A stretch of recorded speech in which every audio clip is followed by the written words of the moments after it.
Hey guys, it's me again. Um, Coming to you live, direct. Got a new book for you. Today we're going to read Peter Pan.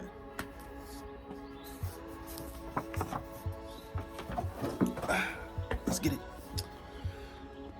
All this happened before, and it will happen again. But this time it happened to Wendy, John, and Michael Darling.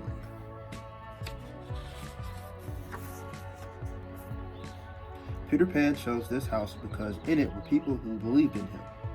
The boys made him the hero of all their nursery games.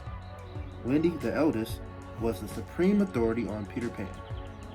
Peter Pan is a boy who decided never to grow up. He lives far, far away in Neverland.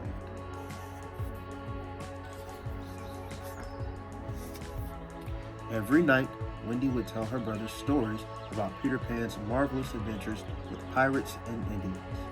Peter Pan himself would often hide just outside the nursery window with the pixie Tinkerbell and listen to the stories.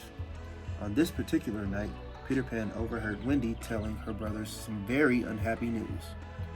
"I'm afraid there will be no more stories. Mother and father say that it's time I grew up. This will be my last night in the nursery." Peter couldn't let that happen. He burst into the room. "Come on, Wendy. I'm going to take you with me to Neverland. You'll never have to grow up there."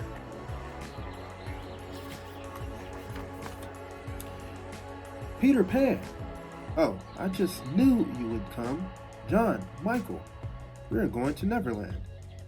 "But Peter, how will we get there?" "We'll fly, of course." All it took was a happy thought and a little pixie dust, and out the bedroom window they flew. They dipped and soared through the night until at last they were flying over Neverland.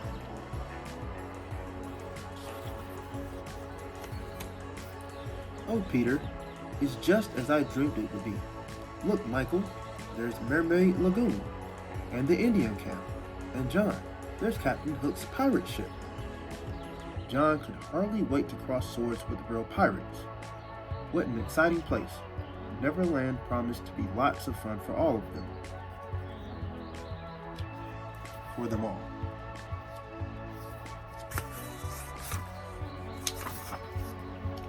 Peter Pan took everyone to his secret hideout underneath a big hollow tree. The Lost Boys lived there too, and were eagerly awaiting Peter's return. Peter introduced them to Wendy. "I've brought someone to be our mother. She's Wendy, and she can tell stories." John and Michael didn't want to hear any stories just yet. They were anxious to make friends with the Indians, or fight some pirates, or go hunting with the Lost Boys.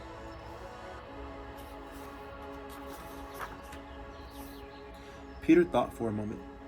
"I know. Let's visit the Indian camp. John, you lead the way." Usually the Indians playfully captured the Lost Boys, but this time the Indian chief was much too upset to play games. His daughter, Princess Tiger Lily, was missing. She had been kidnapped by the infamous pirate, Captain Hook. "This is my plan," said Hook to Tiger Lily. "You'll tell me the hiding place of Peter Pan, and I will set you free." But Tiger Lily would not betray Peter's secret. Captain Hook. I tell you, you would not have to be that guy or be working with him. Flying to the rescue, Peter dumped Hook into the sea and returned Tiger Lily to her father. Captain Hook was furious. "Blast that Peter Pan! I'll trap him if it's the last thing I do. Now let me see. I've got it. I'll kidnap those brats he calls friends and hold them here on my ship. Then Pan will have to come to me."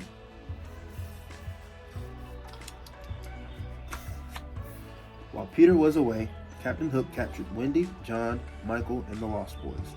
The children were taken to the pirate ship and tied to the mast. They listened as Hook told them their fate.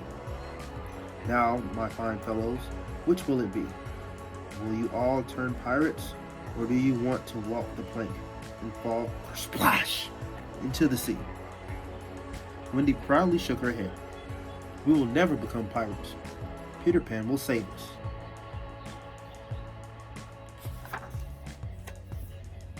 Captain Hook sneered at Wendy. So you think Peter Pan will rescue you? All right. You walk the plank first. The captive boys watched fearfully as Wendy walked bravely off the end of the plank. But Wendy's faith in Peter was rewarded. He swooped down and saved her from the sea. Captain Hook was furious. You won't fight me man to man. You always fly away like a cowardly sparrow. Nobody calls Peter Pan a coward.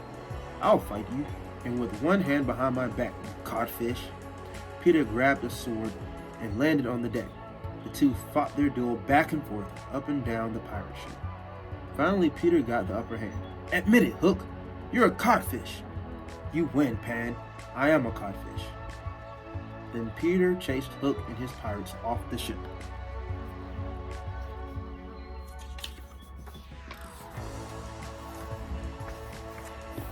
Now I'm captain of the ship, crowed Peter, and everyone cheered. Where shall we sail? But Wendy was beginning to feel homesick. Actually, Peter, it's time you went home. Mother and Father will be worried if they find us missing. Peter would have liked his guests to stay longer, but he knew Wendy was right. We'll fly you back in the ship. Raise the anchor. Ready the pixie dust. Tinker Bell darted about, sprinkling pixie dust everywhere. The mighty pirate ship magically rose out of the water and took to the sky.